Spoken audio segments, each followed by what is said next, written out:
We're going to spend one more day in section 2 of chapter 10 on the three-dimensional figures. So just a little 30-second review of what we did on Friday. Polyhedron have what kinds of sides? Who remembers? Or can you say it? Well? The sides are all flat polygons. Polygons, like a triangle, up to whatever sided figure you want.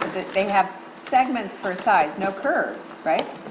And then we talked about a prism. A prism is special because it has two whats? Bases, right? Two sides that are parallel to each other that are congruent. Clone bases. A pyramid has how many bases?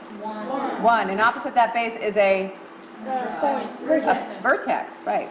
And the sides of a pyramid are what shape? They're polygons. What shape are those sides, everyone? Triangle sides. The sides of prisms are what shape? Rectangle. So if you don't know that, you are making these figures. You received your cutouts and you're going to have those due by Friday. There'll be a little time in every class to work on those this week. A cylinder is not a polyhedron. Why not?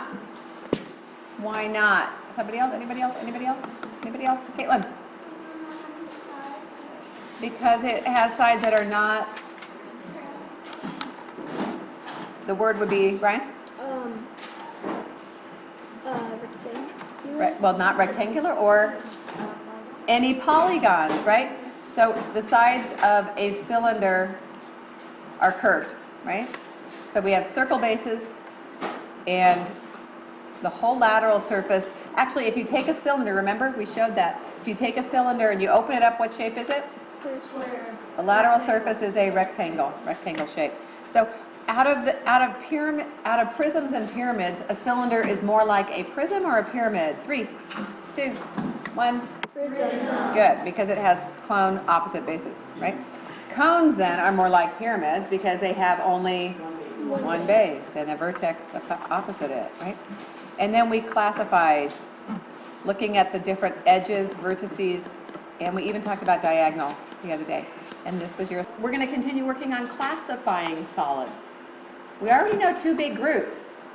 Can you name one big group of 3Ds? Brian? Polyhedron. Polyhedron. They all have, we already said they all have Rectangular sides. polygon sides. Polygon sides. Actually, pyramids would have triangles, right? Oh. But polygons for sides. And then we have that whole set that are not polyhedron. We just say there are other 3D figures. Can you name another type of 3D figure? A pyramid is actually a polyhedron. It has polygons for sides. Aiden? A sphere. Okay, so a sphere, which is like a perfectly shaped ball, right? It doesn't have polygons for sides. Triangles or squares or rectangles or anything like that. Well, a cylinder, and the last one, a cone. Okay, so we classify our polyhedron by the type of base they have. We name them by their bases. So we're going to practice drawing a few. It's plural for a polyhedron. Polyhedra is plural. Okay, sketching a solid. Let's try this. So we have a rectangular prism, which, as you already said, cylinders are related to prisms in that they have 2 congruent parallel bases. So we put these in the same little spot here. Rectangular prism. What would the shape of the base be for a rectangular prism? Rectangle. And is a square a rectangle? Yes. No. Yes, it is. But is every rectangle a square? No. So let's make this more of a classic rectangular prism, which means it's not a cube. A cube has all sides equal, right? All sides are squares. So it is a rectangular prism. It's even a little special because all sides are the same. So we're naming it by its base. So the base is definitely, you said, a rectangle. The thing about rectangular prisms is you can state that any side has an opposite parallel congruent side. So any side could be called a base. Any side could be a base. You just need to decide when you're working with it which side you are using as a base. This is not true for all prisms. Like the triangular prism I just held up. the bases for a triangular prism are always what shape? Triangle. Triangle. You got only 2 of those, so you cannot choose to use one of these rectangular sides as a base in this. You must use the triangles, okay? Okay, so if you're drawing a rectangular prism, we need to show a rectangle. And remember, the lines are all going to be parallel. So this front edge has a parallel cone back here, and we simply attach those vertices, right? We can place another edge up here, and we're kind of looking down on this, so we can see the top face. Oops, that's a little high.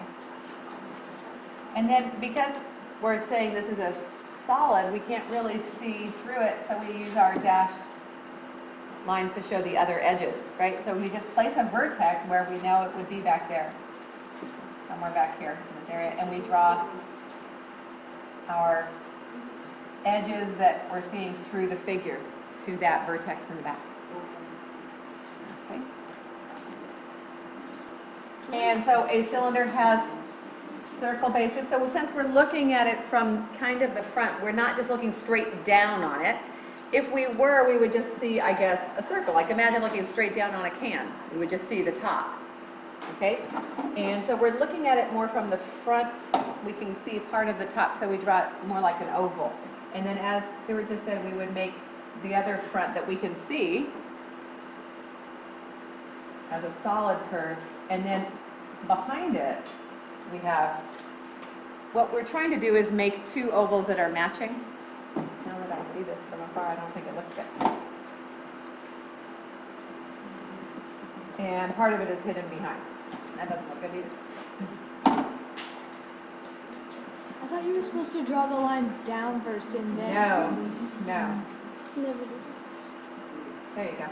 I mean, could you draw the lines down? Yes, I guess you could. Make it look like a little oval table with 2 legs and then finish it. Lucky for you, you have those templates and you'll be able to cut them out.